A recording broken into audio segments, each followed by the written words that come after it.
तो साथी आज पहले से चर्चा हो रखी है कि आज स्टार्ट करेंगे इंडेफिनिट इंटीग्रेशन। ठीक है, तो आप हेडिंग लिख लो। बहुत सारी बेसिक बातें आपको कुछ कुछ तो फिजिक्स में बताई गई होंगी, लेकिन आज सब बातें बहुत ही नए सिरे से आप सीखोगे।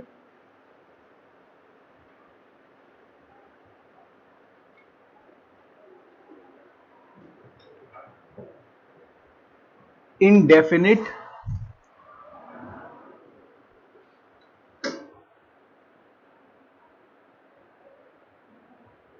इंटीग्रल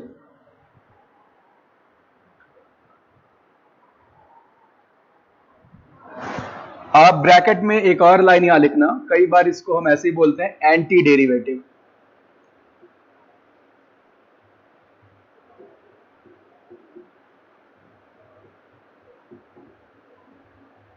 एंटी डेरिवेटिव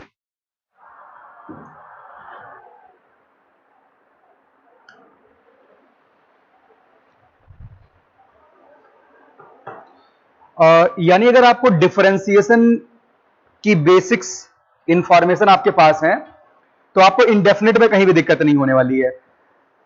मतलब समझने में शुरू शुरू में कोई दिक्कत नहीं होगी।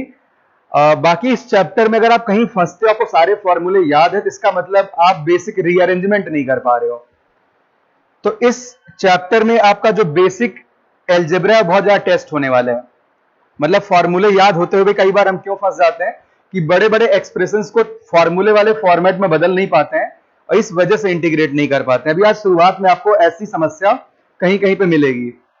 तो सबसे पहले समझते हैं इनडेफिनिट इंटीग्रेशन या एंटी डेरिवेटिव वर्ड का मतलब क्या होता है। जैसे मैं कहूं कि मुझे किसी फंक्शन को इंटीग्रेट करना है, तो यानी तुम्हें ऐसा फंक्शन ढूंढना होता है जिसे डिफरेंशिएट करने पे वो फंक्शन मिल जाए जिसे तुम इंटीग्रेट कर रहे हो, तभी इसको एंटी डेरिवेटिव बोला जाता है। जैसे मैं कहूं साइन एक्स को इंटीग्रेट करना है, तो अब सबको आपको पता है कि ये भाई माइनस कॉस एक्स प्लस सी आता है। यानी अगर माइनस कॉस एक्स को डिफरेंशिएट किया जाए तो जिस क्वांटिटी को तुम इंटीग्रेट करो तुम्हें मिल जाएगी। ये बात समझ आ रही है? तो अब सबसे पहले इसकी बेसिक डेफिनेशन ये समझ लेते हैं। ध्यान रहे, हमें indefinite integral as a anti derivative ही पढ़ना है। यानी हम जो अपने स्टैंडर्ड फॉर्मूले लिखेंगे वो इस बेसिस पे लिखेंगे कि हमें ऐसा फंक्शन पता करना जिसको डिफरेंशिएट करने पे वो अंदर वाला फंक्शन में इंटीग्रैंड मिल जाए। राइट? तो सभी लोग बेसिक बात लिख लीजिए, इसके लिए नोट करिए। इनडेफिनिट इंटीग्रल, नोट करिए, इनडेफिनिट इंटीग्रल, इनडेफिनिट इंटीग्रल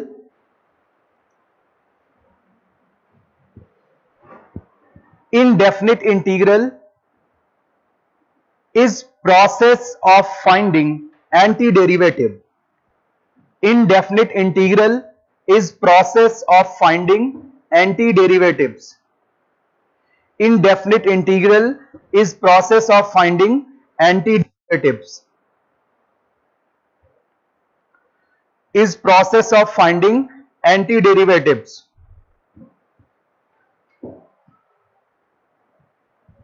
फॉर्मूलों पे आने से पहले साथी बहुत ही बेसिक एक एग्जांपल में ले, जैसे मान लो मेरे पास कोई एक फंक्शन है one is a constant function और मैं इसे इंटीग्रेट कर रहा हूं।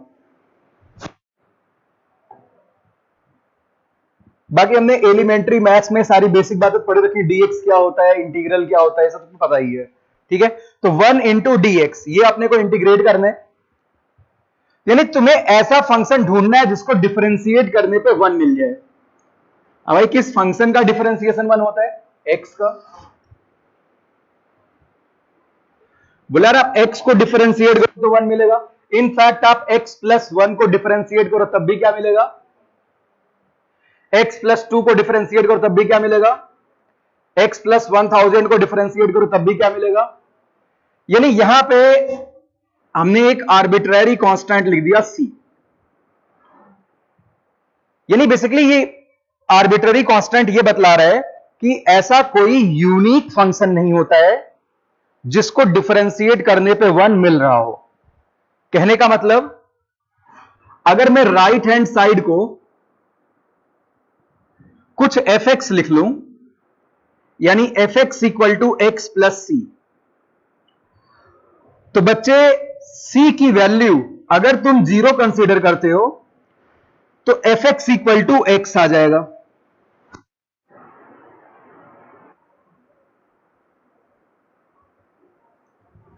अगर आप c की वैल्यू 1 कंसीडर करते हैं तो बेसिकली इसी के पैरेलल एक लाइन आएगी x प्लस 1। तो x प्लस 1 कुछ ऐसी लाइन होगी।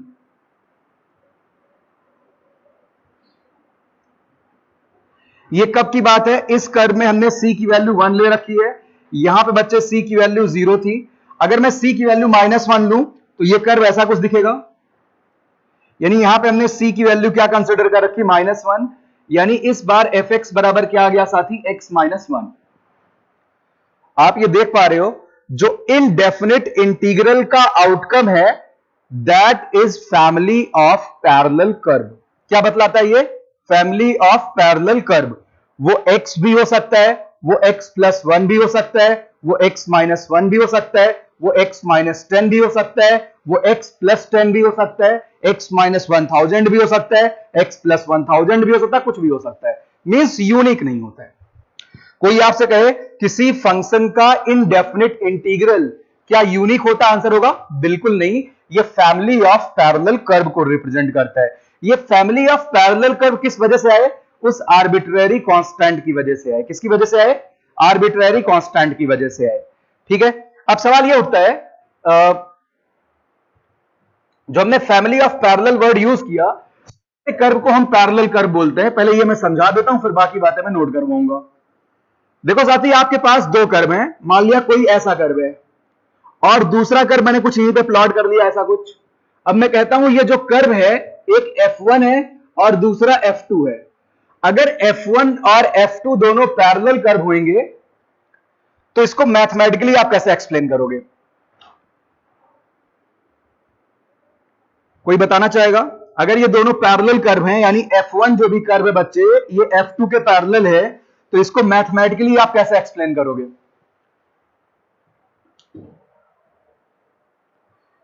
इसको मैथमेटिकली एक्सप्लेन कर पाना बहुत ही आसान है। आप दोनों कर्व के लिए कोई भी कॉमन x ले लो। मैंने x नॉट कंसीडर कर लिया।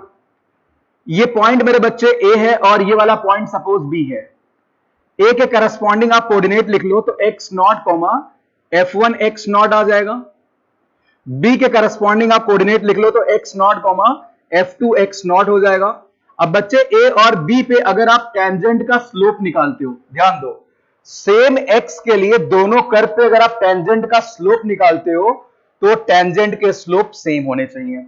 अच्छा, ये x नॉट क्या है? x नॉट यहां भी हो सकता है, यहां भी हो सकता है, यहां कहीं भी हो सकता है, लेकिन किसी पर्टिकुलर x नॉट के लिए दोनों कर्व पे टेंजेंट का जो स्लोप है वो बराबर होना चाहिए, यानी टेंजेंट पैरेलल होने चाहिए किसी भी पर्टिकुलर x नॉट पे। अगर मैं x नॉट यहां लेता तो मैं यहां पे टेंजेंट बनाता, यानी यहां पे ये टेंजेंट लाइंस आपस में पैरेलल होनी चाहिए थी। तो इस बेसिस पे आप ये बाइफरकेट करते हो कब दो कर्व पैरेलल होंगे और कब नहीं होंगे। ये बात समझ आ रही सबको अच्छे से? तो क्या क्या बातें सीखे कि जो इनडेफिनिट इंटीग्रल है उसका जो आउटकम आता है वो क्या रिप्रेजेंट करता है? Family of parallel curve. अब कोई भी दो कर्व या 10 कर्व आपको दिए गए वो पैरेलल होंगे, इसको कैसे आप आइडेंटिफाई करोगे? किसी भी दिए गए x पे अगर कोई मैथमेटिकली पूछता है तो वैसे कोई आपसे पूछेगा नहीं। किसी भी दिए गए x पे सभी जितने भी कर्व दे रखे हैं सबके टेंजेंट का स्लोप क्या होना चाहिए? सेम होना चाहिए, यानी सारे टेंजेंट पैरेलल होने चाहिए। ठीक है, बोलो यहां से आप कैसे आइडेंटिफाई कर लोगे को कर्व पैरेलल होगा? अरे भाई आप एक कांस्टेंट ऐड कर रहे हो, तो कांस्टेंट ऐड करने से क्या होगा? पूरा कर्व जो भी होगा अपवर्ड या डाउनवर्ड शिफ्ट हो जाएगा। क्या हो जाएगा? अपवर्ड या फिर डाउनवर्ड शिफ्ट हो जाएगा। इस वजह से पैरेलल है। ये बात समझ आई?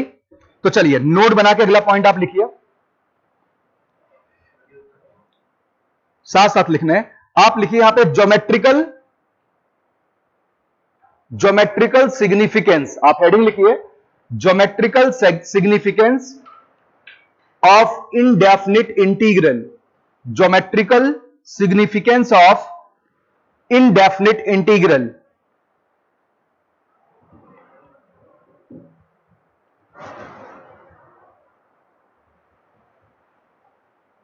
तो लिखिए साथी indefinite integral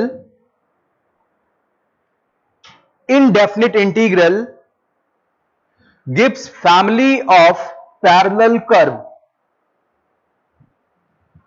gives family of parallel curve. Indefinite integral gives family of parallel curve. आप ये एग्जाम्पल लिखेंगे, साथ साथ ये डायग्राम बनाएंगे, ये सारी पैरेलल लाइंस हैं, और आप ये वाला भी फिगर बनाएंगे, ठीक है।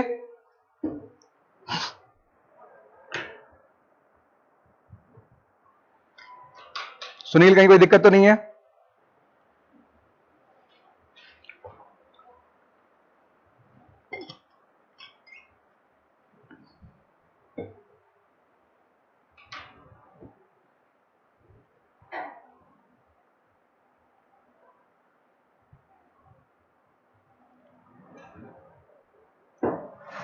ये मैथमेटिकल डेफिनेशन है कि दो कर्व पैरेलल कब कहलाते हैं।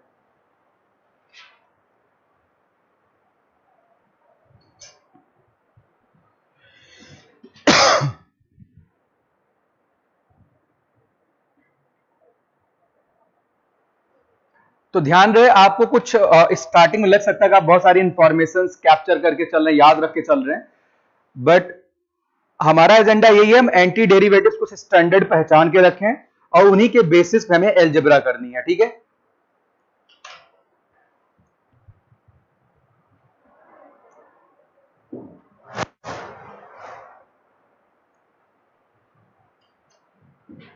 जब आप आगे की मैथ्स में जाएंगे तो वहां पे रीमन हाइपोथेसिस वगैरह पढ़ते हैं, उसमें इसका मैथमेटिकल प्रूफ करते हैं सारे फॉर्मूलों का, तो अभी उस सब की हमें कोई रिक्वायरमेंट नहीं है। हमें कैसे पढ़ना है? एज ए एंटी डेरिवेटिव, हमें कुछ स्टैंडर्ड एंटी डेरिवेटिव पहचान करके रखने हैं अपने पास, ठीक है।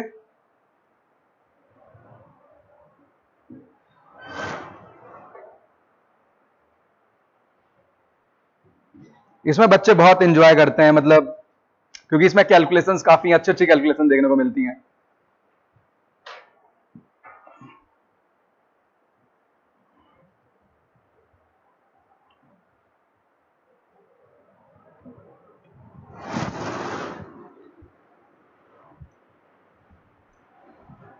तो कुछ स्टैंडर्ड बातें यहां पे मैं लिखूंगा, आप मेरे साथ साथ नोट करेंगे।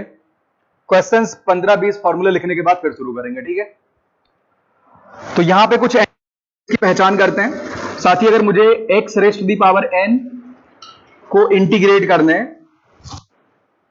यानी तुम्हें ऐसा फंक्शन ढूंढना है जिसको डिफरेंशिएट करने पे x raise to the power n मिल जाए, तो पक्की बात है जिसको डिफरेंशिएट करने पे मान लो एक्स स्क्वायर मिला हो, वो एक्स क्यूब रहा होगा। क्यूब कब मिलेगा? जब पावर 4 को डिफरेंशिएट करेंगे। लेकिन डिफरेंशिएट करने पे कुछ एडिशनल बातें आ जाती हैं। जब आप x पे पावर 4 को डिफरेंशिएट करते हैं तो 4 बाहर आ जाता है, तो यानी आप ऐसा ढूंढ तो पाओगे इससे एक पावर ज्यादा करना है, लेकिन जब आप इसे डिफरेंशिएट करेंगे तो ये n+1 बाहर आएगा, तो ये एक्स्ट्रा आ जाएगा, यानी इसमें आप n+1 का डिवीजन भी कर लीजिए, प्लस c। यहां पे साथ ही n की वैल्यू -1 नहीं होनी चाहिए, नहीं तो डिफाइन नहीं होगा। अच्छा, आप इसे फील कर पा रहे हैं? हमने एंटी डेरिवेटिव पहचान कैसे करी? ऐसा फंक्शन ढूंढा जिसको डिफरेंशिएट करने पे ये मिले, तो ये तब मिलेगा जब पावर इससे एक ज्यादा हो, तो एक ज्यादा पावर मैंने लिख लिया, लेकिन जब आप इसे डिफरेंशिएट करोगे तो n+1 बाहर आएगा, वो एक्स्ट्रा हो जाएगा, इसीलिए n+1 से डिवाइड कर दिया, plus constant of integration is c। अच्छा, n की वैल्यू -1 भाई नहीं होनी चाहिए, नहीं तो ये डिफाइन नहीं हो पाएगा, ठीक है। चलिए आगे।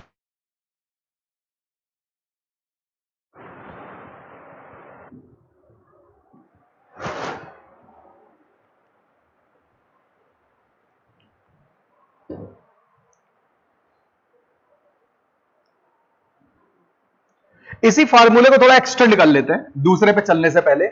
वैसे हम आगे एक मेथड ऑफ सब्स्टिट्यूशन पढ़ेंगे, उसमें ये जो बात अभी डिस्कस कर रहा हूं वहां पे फिर से ही आएगी, लेकिन अभी इसे फील कर सकते हो आप। मान लो ये इंटीग्रेट करना हो, ax plus b raise to the power n। बात बहुत है, ऐसा फंक्शन ढूंढना है जिसको डिफरेंशिएट करने पे ये मिले, तो साथ ही ये फंक्शन होगा ax प्लस बी पे पावर n+1। अच्छा, अपॉन में भी आप n+1 लिखोगे, लेकिन जब आप इसे डिफरेंशिएट करोगे तो n+1 ax प्लस बी पे पावर n तो आ जाएगा, लेकिन फिर आप अंदर वाले को भी डिफरेंशिएट करते हो तो ax प्लस बी के डिफरेंशिएशन से क्या मिल जाएगा, a मिल जाएगा। यानी हमेशा तुम्हें a के कोफिशिएंट से डिवाइड करके भी रखना है, साथ साथ, सॉरी, x के कोफिशिएंट से प्लस c। किससे डिवाइड करके रखना है आपने को, x के कोफिशिएंट से डिवाइड करके भी रखना है। अगर आपको ये सब बातें पता तो कई सारी बातें बहुत जल्दी लिख पाएंगे। ठीक है, चलिए भाई आगे चलते हैं। का ये एक्सटेंशन था, तो बच्चे अगला सवाल देखते हैं। Integral sine x d x minus cos को डिफरेंशिएट करने पे साइन मिलता है,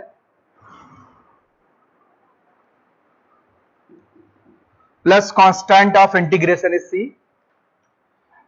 अच्छा बच्चे, अगर यहां पे मैं ऐसे लिख दूं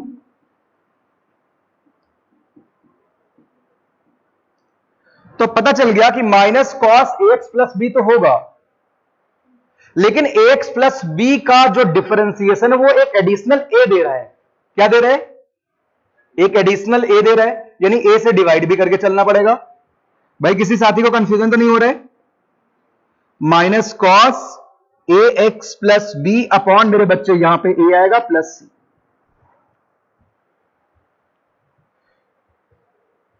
पूरी कहानी क्रिस्टल क्लियर है भाई, कहीं दिक्कत तो नहीं है? आदित्य,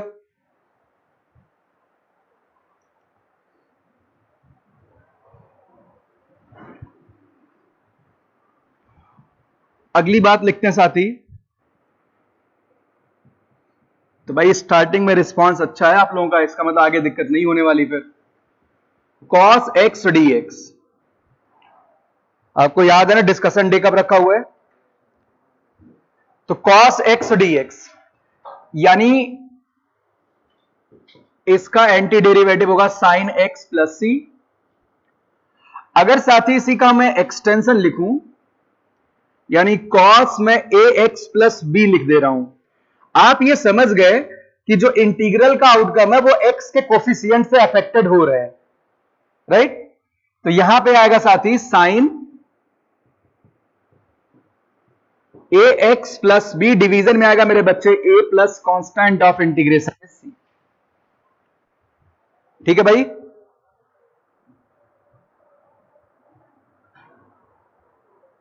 अगले में आते हैं। थोड़ा सा ये इंपॉर्टेंट फॉर्मूला हो जाएगा, इंटीग्रल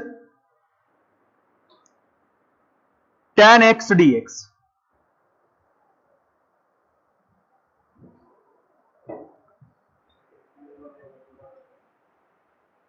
कॉस किसको डिफरेंशिएट करने पे मिलेगा, साइन को, वही लिखा हुआ, जैसे ये लिखा वैसे वो लिखा है।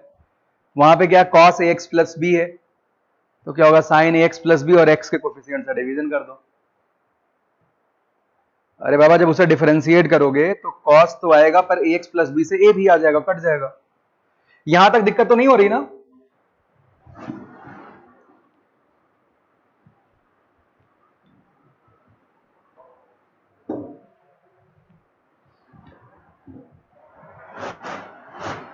अच्छा, अब यहां पे तुम्हें एक बात अभी भाई याद कर लेनी है, तभी आप tan x वाले फॉर्मूले में आगे चल पाएंगे। जैसे बच्चे, अगर कभी ऐसा कोई फॉर्मेट तुम्हें दिखता है, अभी वाली बात याद रखेंगे आप, f dash x upon F x, यानी जब भी डिनोमिनेटर का डिफरेंशिएशन न्यूमरेटर में दिखे,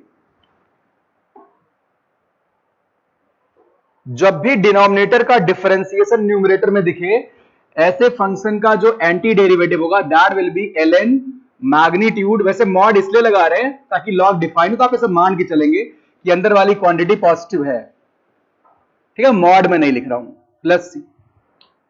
अगर आप इसको डिफरेंशिएट करते हो तो ln का डिफरेंशिएशन कितना होता है, 1 अपॉन, यानी 1 अपॉन एफ एक्स, फिर एफ एक्स का डिफरेंशिएशन कितना हो जाएगा, एफ डैश एक्स, यानी इसका डेरिवेटिव ये मिल रहा है। समझ आ रहा है? अगर ये फॉर्मेट है तो क्या आता है, ln एफ एक्स प्लस सी, यानी जब कभी भी तुम्हें डिनोमिनेटर का डेरिवेटिव न्यूमरेटर में दिखेगा, ऐसे केस में इंटीग्रल की वैल्यू कितनी आएगी, ln of denominator. Make sure वो डिनोमिनेटर हमेशा पॉजिटिव रहना चाहिए, नहीं तो लॉग डिफाइन नहीं होगा, प्लस सी। ऐसे अगर मैं इस पे आऊं, tan x dx, इसका इंटीग्रेशन लिखना है, तो साथ ही आप इसी फॉर्मेट में इसको लिख लीजिए, integral sine x upon cos x dx। अब तुम देख पा रहे हो कि कॉस का डिफरेंशिएशन तो भाई माइनस साइन होता है, कमी किसकी रह गई, माइनस की। तो भाई यहां पे माइनस अपने को एक बना लेना चाहिए, यानी बच्चे मैंने माइनस अंदर और बाहर दोनों जगहों पे मल्टीप्लाई कर दिए।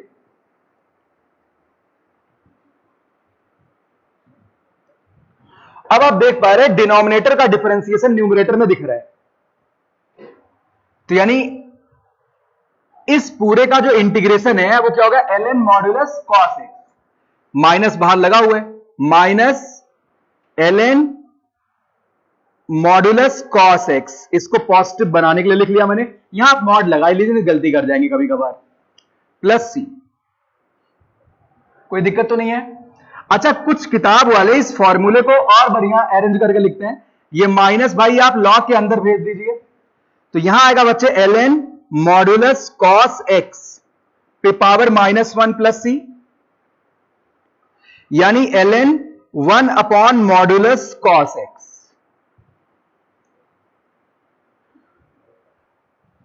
One upon modulus cos x क्या होगा बच्चे, secant mod x, sorry modulus secant x, यानी ln। तो चलिए वाला फॉर्मेट हम भी याद रखेंगे, प्लस वाला, ठीक है। ये tan x का इंटीग्रल है, कोई दिक्कत तो नहीं किसी को। अच्छा, इसी का एक्सटेंशन मेरे को लिखना है भाई, इसी का साथ ही मेरे को क्या लिखना है, एक्सटेंशन। तो बच्चे मैं यहां पे ऐसे लिख देता हूं, और इसका आंसर सुनील करेगा, सभी लोग ध्यान देंगे भाई, ax प्लस बी dx। बताओ लाल, इसका क्या आंसर आना चाहिए, ln secant ax plus b, यहां मॉड, और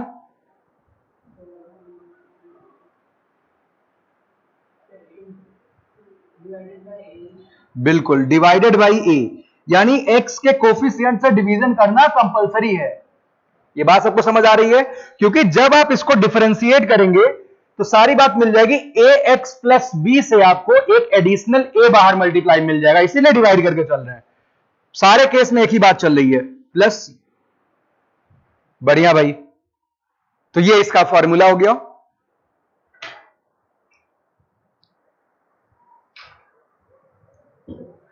देखो जितनी भी बातें आपको याद हो अच्छी बात है, लेकिन वो बातें आप समझ के याद करो। देखो फैक्ट को याद रखना कोई खराब चीज नहीं है, लेकिन समझ समझ के याद रखो, विद प्रॉपर लिमिटेशन।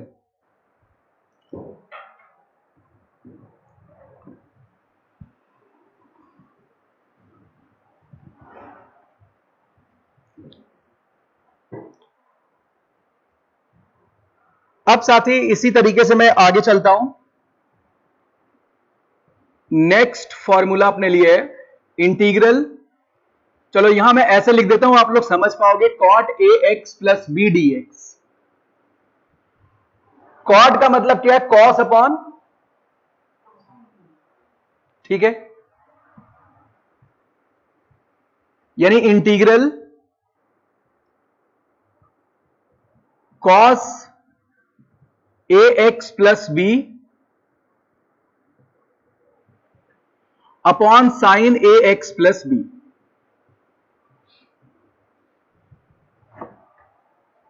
इसका डिफरेंशिएशन तो यह लिखा हुआ है, लेकिन एक कमी है, जब आप इसको डिफरेंशिएट करो तो ए भी मिलेगा, क्या मिलेगा, मतलब इसी के जैसा है ये वाला, ए भी मिलेगा, यानी यहां पे कमी किसकी रह गई है, ए की। समझ गए लाल, तो यानी ए से डिवाइड भी करना पड़ेगा। ये वाला स्टेप बड़ा इंपॉर्टेंट रहता है, आप ऐसे इसको भी कर सकते थे, लेकिन यहां पे हमने इसको ऑलरेडी डिराइव कर लिया था, यहां पे आप डिराइव करने जा रहे हैं, इसलिए मैंने स्टेप लिखा है, कोई दिक्कत तो नहीं है। इसको जब आप डिफरेंशिएट करेंगे तो cos ax प्लस बी मिलेगा, इन एडिशन ए भी आएगा। तो मल्टीप्लाई और डिवाइड कर दिया।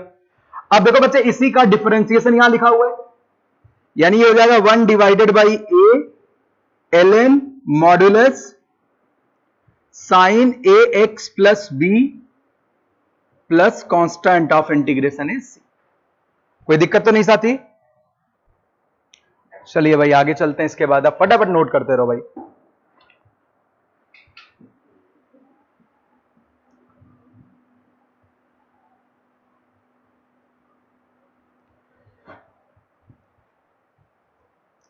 ये अब मैं सुनील से पूछने वाला हूं, देखता हूं अपना कॉमन सेंस यूज करेगा कि नहीं करेगा भाई।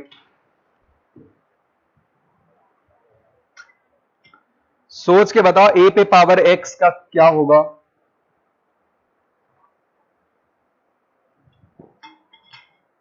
अगर आपको ई वाला याद है तो वहां से भी कर सकते हो आप इसे।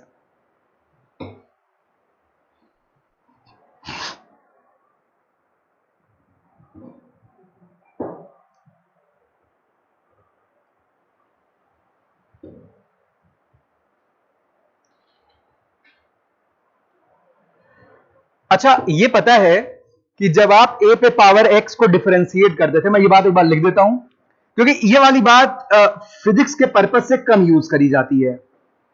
ज्यादातर ई पे पावर एक्स टाइप का यूज करते हैं वो लोग। खैर, ए पे पावर एक्स का जो डिफरेंशिएशन होगा that is a raise to the power x.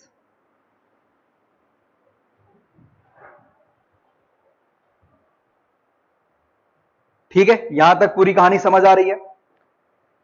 इसका मतलब जिस फंक्शन को भी ए पे पावर एक्स डिफरेंशिएट करने पे मिला होगा उसमें तो ए पे पावर एक्स पक्का रहेगा, क्योंकि ए पे पावर एक्स का डिफरेंशिएशन क्या होता है? ए पे पावर एक्स और इन एडिशन एल नहीं मिलता। क्या मिलता है?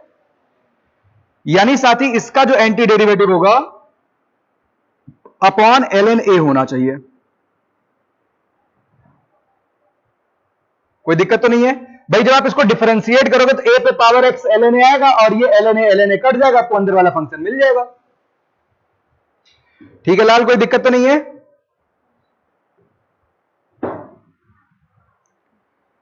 चलिए, यहां से हमने गेस किया फॉर्मूले को।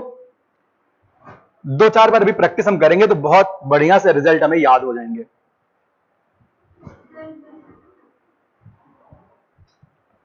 आप साथ साथ नोट करते रहना।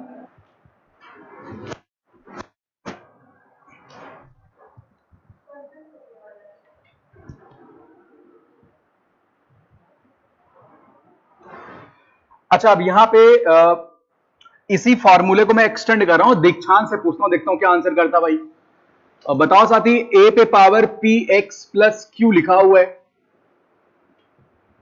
अच्छा, ये सब आपको पता है, ए कांस्टेंट है, P and Q also constant है, यहां पे सारी बातें आपको पता है भाई। बताइए साथी क्या होना चाहिए यहां पे?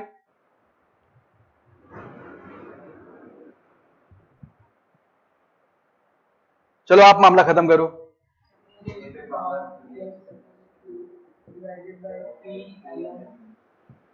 पी एल एन यानी एक्स के कोफिशिएंट से डिवाइड करना मैंडेटरी है, राइट? प्लस सी।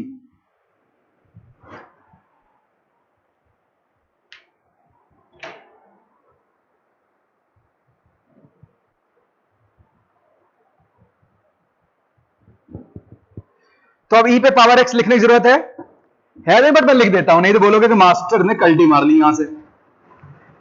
देखो भाई, ई पे पावर अगर मान लो ऐसे कुछ लिखा हुआ मिले, चलो ऐसे लिख लेते हैं 2x प्लस 3, जानबूझ के सवाल टाइप का लिख लिया।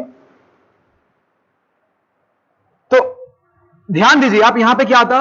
ई पे पावर 2x प्लस 3 अपॉन 2 तो आता ही बच्चे, और ln e आ जाता। क्या आ जाता? तभी ई पे पावर एक्स का इंटीग्रल ई पे पावर एक्स ही रह जाता, क्योंकि ln e की वैल्यू 1 होती है। तो यहां से जो आंसर आता दैट इज ई पे power 2x plus 3 upon 2 plus C. ठीक है?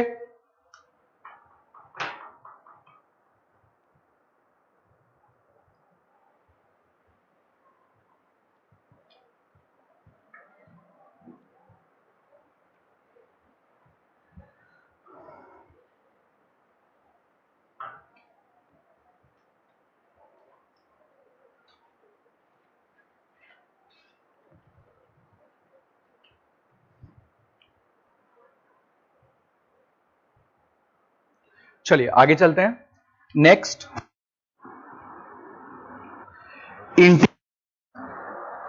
ये फॉर्मूला थोड़ा सा कॉम्प्लिकेटेड है स्टार्टिंग में, धीरे धीरे ये भी आपको बहुत आसान लगेगा।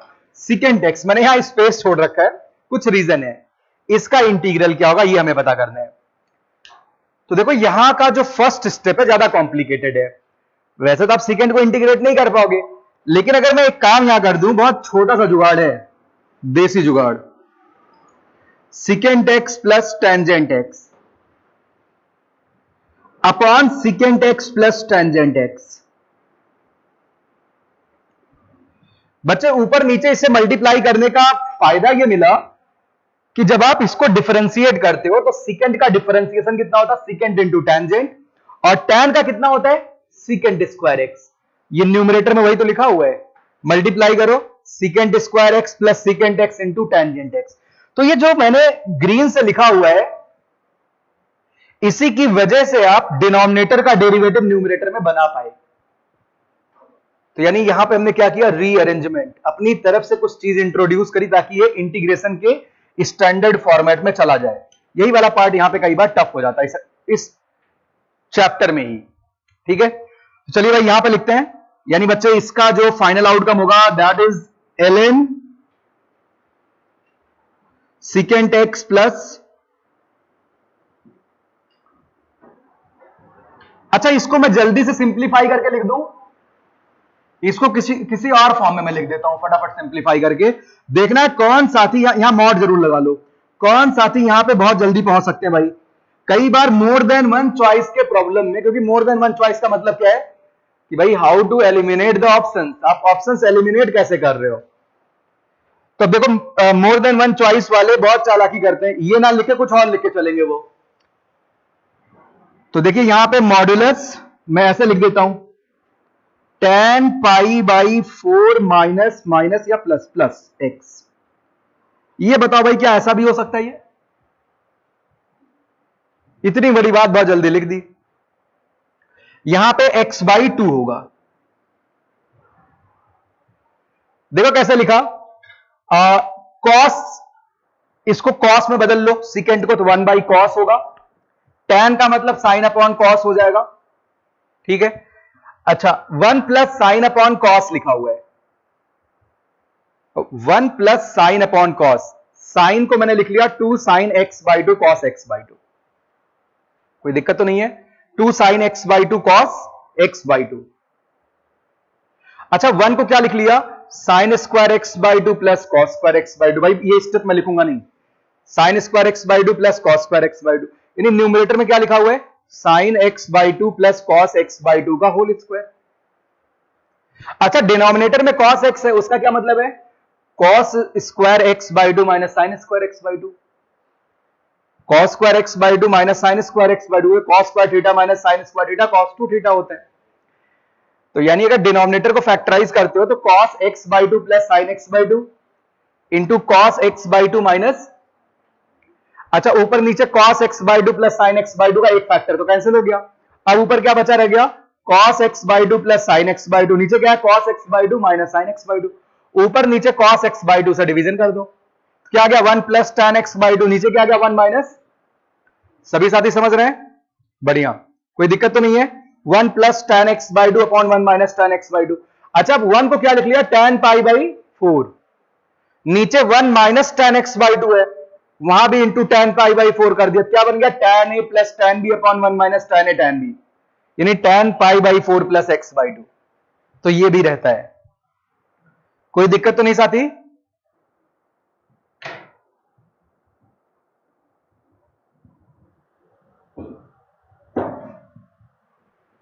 अब देखो अब आप चंड तो बन चुके हो, तो आपसे ये वाला पार्ट मैं तुरंत पूछ सकता हूं, इसका आंसर भाई सुनील जल्दी से बता दो तुम,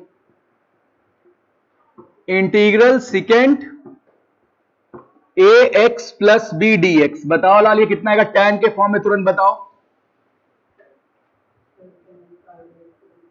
ln modulus tan pi by 4 plus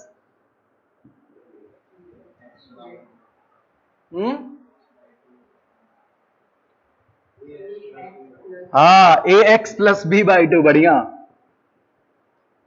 थोड़ा दिमाग पे जोर पड़ रहा है, मैंने कहा ना कि सब्स्टिट्यूशन में वापस से पढ़ेंगे, लेकिन अभी थोड़ा सा मैं इंट्रोड्यूस कर दे रहा हूं।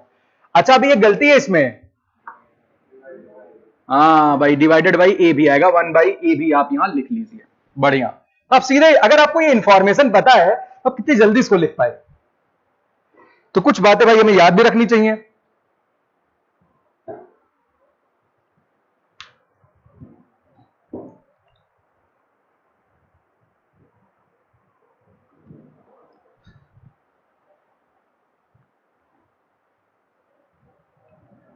इसको रब कर दूं मैं। बस 1-2 दिन की क्लास थोड़ी सी बोरिंग होगी, क्योंकि इसमें ऐसी बातें हम लिख रहे हैं, इसमें कुछ बच्चों को ये बातें पता होंगी पहले से, कुछ को नहीं पता है, तो अभी भाई मैं 0 मान के लिख रहा हूं। इसलिए जिसको पता है वो भी अपनी कॉपी में साथ साथ नोट करेगा।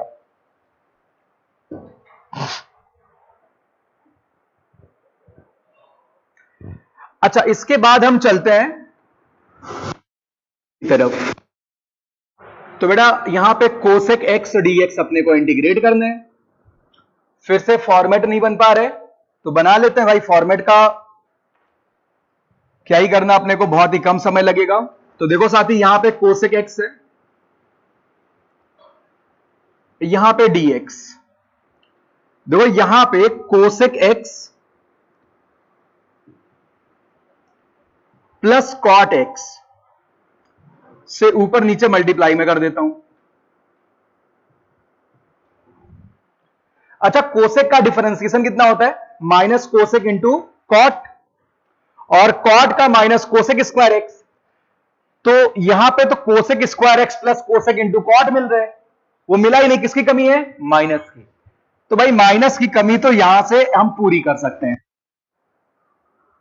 ठीक है। यानी बच्चे minus ln modulus cosec x plus cot x plus constant of integration is c. ठीक है लाल, कोई दिक्कत तो नहीं है। अब आप इसे साइन कॉस में बदल लो, दूसरा वर्जन भी तो भाई लिखना अपने को ना। तो देखो यहां पे अब मैं दूसरा टाइप लिखने जा रहा हूं, माइनस। अच्छा, मैं माइनस को अंदर भेज देता हूं। कितने साथी कहते हैं भाई ये भी हो सकता है, ये magnitude cosec x minus cot x.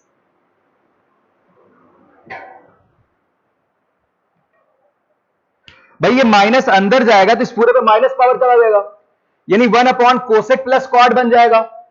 तो कोसेक माइनस कॉट से ऊपर नीचे मल्टीप्लाई कर दिया, cosec square minus cot square 1 होता, नीचे 1 बन गया, नहीं ऊपर ये आ गया। कोई दिक्कत तो नहीं है। अच्छा, इसको टैन या कॉट में बदलने की कोशिश करते हैं। ये देखो पहला फॉर्म या दूसरा फॉर्म, मैंने क्या बोला, मोर देन 1 में कई बार ये लोग ऐसे फंसाने की कोशिश करते हैं।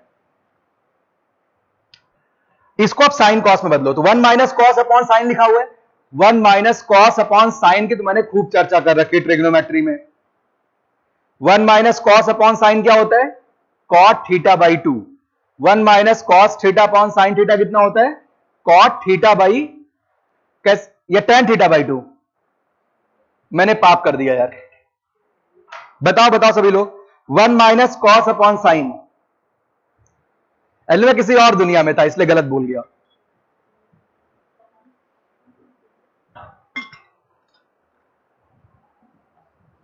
भाई 1 माइनस कॉस कितना होता है? 2 sine square theta by 2। 2 sine square theta by 2 upon sine है वो कितना होगा? 2 sine theta by 2 cos theta by 2। ऊपर नीचे से एक साइन कट गया तो sine theta by 2 upon cos theta by 2 कितना होगा? Tan theta by 2। 1 minus cos upon sine कितना होता है? Tan theta by 2। भाई ट्रिग्नोमेट्रिक कॉपी में आपके लिखा होगा ये, ठीक। यानी यहां पाएगा ln मॉड्यूलस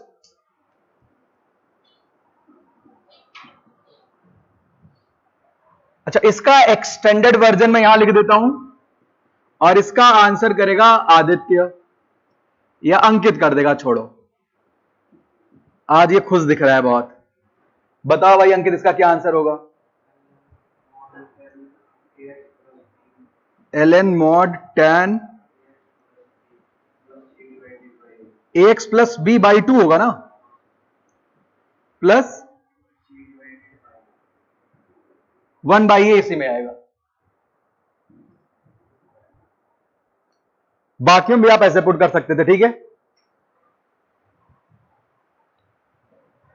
तो आप ये वाले फॉर्मूले कोई एक याद रख सकते हो इसमें से, ये सारे याद रखो अगर याद रह पाए तो। चलिए अभी इसमें और भी फॉर्मूले कई सारे हैं, लेकिन हम धीरे धीरे सीखेंगे। अब इन पे थोड़ी सी प्रैक्टिस करते हैं आज।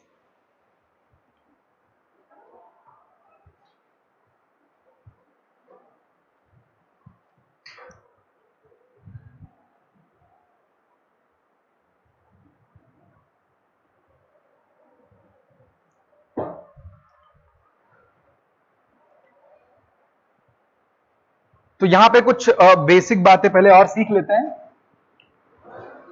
तो वर्किंग अपनी थोड़ी आसान हो जाएगी। देखो आपने जैसे डिफरेंशिएशन में बातें आपने सीखी थी कि जो डिफरेंशिएशन है वो एडिशन या सब्ट्रैक्शन के केस में डिस्ट्रीब्यूटिव लॉ को फॉलो करता है, वैसे ही इंटीग्रेशन भी एडिशन या सब्ट्रैक्शन के केस में डिस्ट्रीब्यूटिव लॉ को फॉलो करता है। आप इसको ऐसे कर सकते हैं, इंटीग्रल एफ, यहां पे एक्स लिख लेते हैं, plus integral plus minus integral g x d x. यानी आप अलग अलग फंक्शन को इस तरीके से इंटीग्रेट कर सकते हैं, ठीक है, एडिशन या सब्ट्रैक्शन में। बट अगर यहां पे बात आए मल्टीप्लीकेशन की, तो इन जनरल आप ऐसा नहीं लिखेंगे इंटीग्रल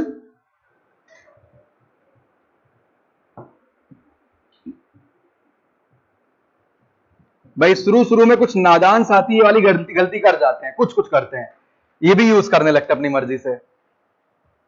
ऐसा नहीं होता है, राइट। ऐसे डिवीजन में ये बात लागू नहीं होती है। इंटीग्रल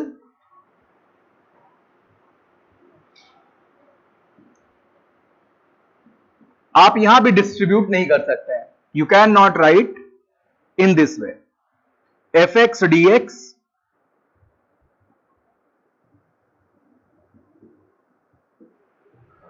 किसी स्पेशल केस में हो जाए बात अलग है, इन जनरल ये बातें होल्ड नहीं करती हैं, ठीक है।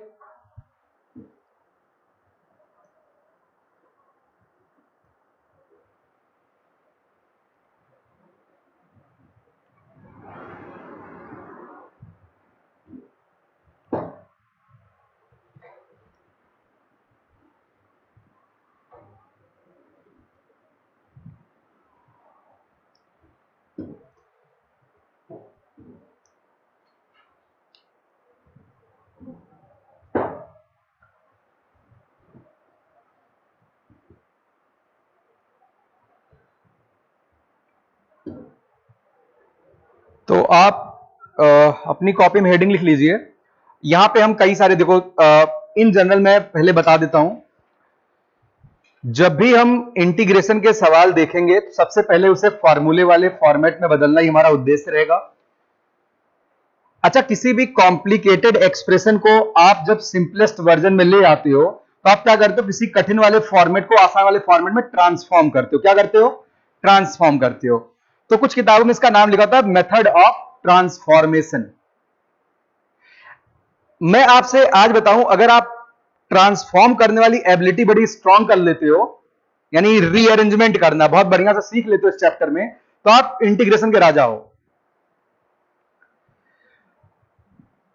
तो आप यहां पे मैं ऐसा कुछ लिखवाऊंगा नहीं, बाई ट्रांसफॉर्मेशन, बाई सब्स्टिट्यूशन। अब यहां से अपनी कहानी जरूर शुरू करेंगे, ठीक है। अब देखो मेरे पास ऐसा कुछ सवाल आया सॉल्व करने के लिए। पहला ही सवाल बहुत ही आसान सा मैं कंसिडर करूंगा, मुझे तो आसान ही लगता है, पता नहीं आप करोगे या नहीं करोगे।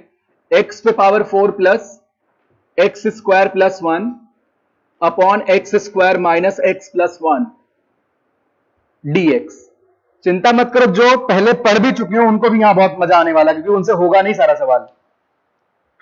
सारा कहता कोई भी ना हो, शुरू में बहुत फंसो। हाँ, ये करना है भाई। तो अब देखो यहां पे क्या है, तो पहली बात, वो नादान साथी ऐसे तो हरकत करेंगे नहीं कि ऊपर वाले को इंटीग्रेट कर दिया और नीचे वाले को इंटीग्रेट कर दिया, वो तो अभी थोड़ी देर पहले मना किया गया था भाई।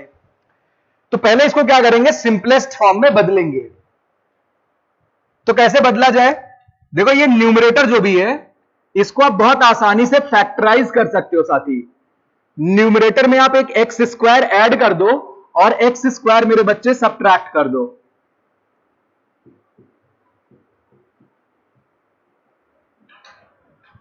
अब मेरे बहादुर बच्चे ये क्या लिखा हुआ है, एक्स स्क्वायर प्लस 1 का होल स्क्वायर, यानी आप यहां पे a square minus b square का फॉर्मूला लगा पाओगे भी थोड़ी देर में। एक्स स्क्वायर प्लस 1 का whole square minus x square upon x square minus x plus 1 dx. यहां पे a square minus b square use करते हैं, तो बच्चे a square minus b square होगा a plus b into a minus B.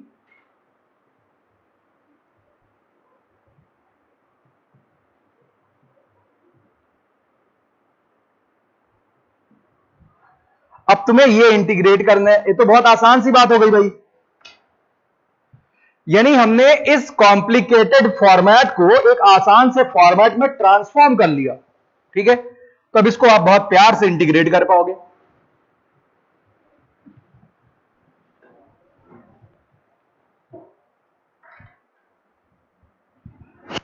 Integral x square plus x plus 1 d x. अब भाई आपको पता है कि इंटीग्रल डिस्ट्रीब्यूटिव लॉ को फॉलो करता है, यानी बच्चे ये होगा integral x square d x plus integral x d x plus integral d x. अब साथ ही एक्स स्क्वायर का इंटीग्रेशन आपके पास फॉर्मूला है, यानी इसमें एक ऐड किया अपॉन 3 किया, यहां पे 1 है पावर तो एक्स स्क्वायर बाई 2, और बच्चे यहां पे x पे पावर 0 है, यानी x पे पावर 0 प्लस 1, यानी x upon 1 plus constant of integration is c। This is right answer. कोई दिक्कत तो नहीं जी?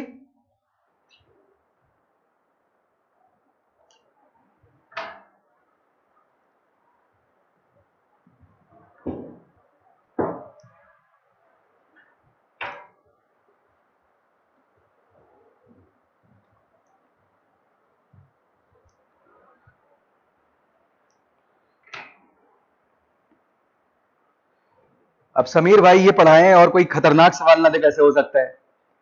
तो एक सवाल मैं भी यहां सेट कर देता हूं अपनी मर्जी से। तो न्यू प्रॉब्लम फ्रेम्ड बाय मी। अब सवाल देखते हैं और इसके हालात देखते हैं। वैसे आप कर सकते हो चंट हो, गलत फहमी मत ना, चंट वंट नहीं हो अभी आप, बहुत मेहनत करनी है। खुश हो जाते हो थोड़ी देर में कि मास्टर ने चंट बोल दिया। Upon secant x plus 2 tangent x. वैसे ये ओरल है, this is a oral problem. हाँ, ये लिखा हुआ आपको आंसर लिखना, केवल तो कुछ करना ही नहीं है। 2 upon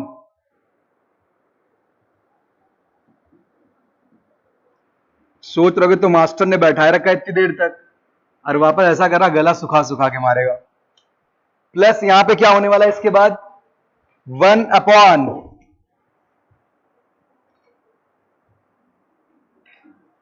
secant x plus tangent x. अब लाल ये इंटीग्रेट करना है, तो भाई ऑब्वियस सी बात है, इसको हम तो इंटीग्रेट करेंगे नहीं, इसको सिंपल से वर्जन में कन्वर्ट करेंगे, ट्रांसफॉर्म करेंगे, राइट, और उसके बाद इंटीग्रेट कर लेंगे इसको। बताओ लाल यहां क्या करना चाहिए, यहां पे अटैक करना चाहिए, सिकेंट माइनस टेंजेंट से ऊपर नीचे मल्टीप्लाई कर दो। ये थोड़ा गलत लिखा हुआ है, आप 3 कर लो। सिकेंट माइनस टेंजेंट से क्या करना है, ऊपर नीचे मल्टीप्लाई कर देना है। तो यहां पे secant square minus tangent square होगा, ये तो 1 हो गया, यहां सिकेंट माइनस टेंजेंट आया, ये इसमें जुड़ेगा तो 2 सिकेंट प्लस 2 टेंजेंट होगा, 2 बाहर आएगा, 2 को 2 खा जाएगा, फिर से सिकेंट माइनस टेंजेंट से मल्टीप्लाई करेंगे, राइट, कोई दिक्कत तो नहीं है। तो फिर से ये इसमें जुड़ेगा, 2 सिकेंट प्लस 2 टेंजेंट होगा, यानी 2 फिर से कट करेगा, यहां पे आ जाएगा भैया सिंपली 2 dx। ये देखो ट्रांसफॉर्म करके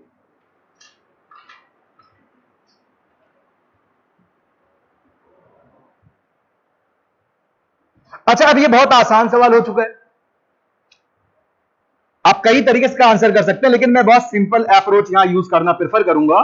dx इसको आप साइन कॉस में बदल लो। अरे भाई मेरी बात समझ आ रही है? अच्छा देखिए, कहीं ऐसा तो नहीं है डिनोमिनेटर का डेरिवेटिव न्यूमरेटर में लिखा हुआ है? इसी का तो डेरिवेटिव यहां लिखा है, 1 प्लस साइन का डिफरेंशिएशन कितना है? तो यानी ये तो सीधे इंटीग्रेट हो गया, हुआ कि नहीं हुआ? 2ln modulus. वैसे यहां मॉड लगाने की जरूरत नहीं है, सुनील बताएगा क्यों। हाँ, तो ये हमेशा पॉजिटिव रहेगा भाई। ठीक है, इतनी बात समझ आई? तो देखो भाई, ये इस बड़े सवाल का छोटा सा आंसर।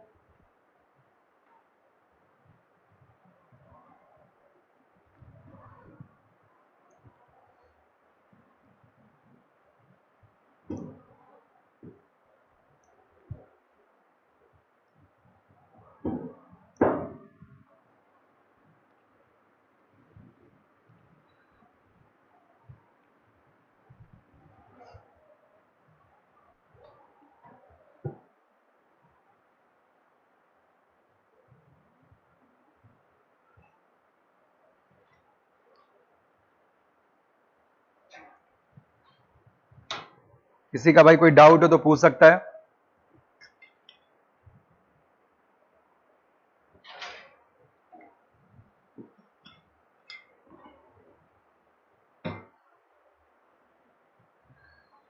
चलिए, तो अगला सवाल देखते हैं, नेक्स्ट प्रॉब्लम।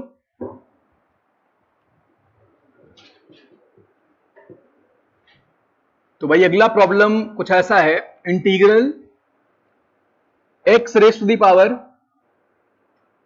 या ऐसा लिख लेते हैं x plus 1 upon x raise to the power 2/3 minus x raise to the power 1/3 plus 1 dx। ये हमें इंटीग्रेट करना है। बहुत ही आसान प्रॉब्लम है भाई, आपको यहां कुछ नहीं करना है, आप बस इसको थोड़ा सा फील करने की कोशिश करो। साथ ही आप x को लिख सकते हैं x raise to the power 1/3 का क्यूब। मैं चाहता हूं आप सब्स्टिट्यूशन से पहले अपनी रीअरेंजमेंट वाली जो स्किल है बहुत इंप्रूव कर जाओ। बताओ ऐसे लिख सकते हैं कि नहीं लिख सकते हैं? और यहां पे आप 1 का क्यूब कर दो, और बच्चे डिनोमिनेटर में लिखा हुआ है x raise to the power 2/3 minus x raise to the power 1/3 plus 1 dx। यहां पे आप a cube plus b cube का फॉर्मूला लगाओ। तो भाई a cube plus b cube, अच्छा अगर किसी को भूल गया तो फिर तो उसको जे की तैयारी किया, बोर्ड की तैयारी भी नहीं करनी चाहिए। a cube plus b cube कितना होगा भाई? a plus b into a square, यानी x पे पावर 1/3 का स्क्वायर, x पे पावर 2/3 माइनस ए बी का मतलब x पे पावर 1/3 प्लस 1। बताओ साथी कोई दिक्कत? अपॉन में x पे पावर 2/3 माइनस x पे पावर 1/3 प्लस 1। ध्यान रखना, आप आगे जितनी भी टेक्निक्स पढ़ेंगे सबका एजेंडा एक ही रहेगा, इंटीग्रैंड को बहुत सिंपल बनाना जिसको तुम इंटीग्रेट कर रहे हो। साथ ही ये कट गया, यानी x पे पावर 1/3 प्लस 1 dx। अब आप इसको डिस्ट्रीब्यूट कर लो, यानी यहां पे आएगा इंटीग्रल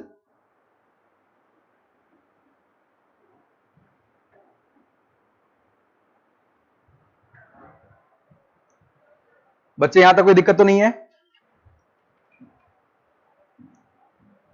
यानी यहां पे आएगा x पे पावर 4/3 अपॉन 4/3 प्लस यहां पे सिंपली क्या आएगा? x आएगा plus constant of integration is c। This is final answer. तो साथ ही आज के लिए इतना ही रखते हैं।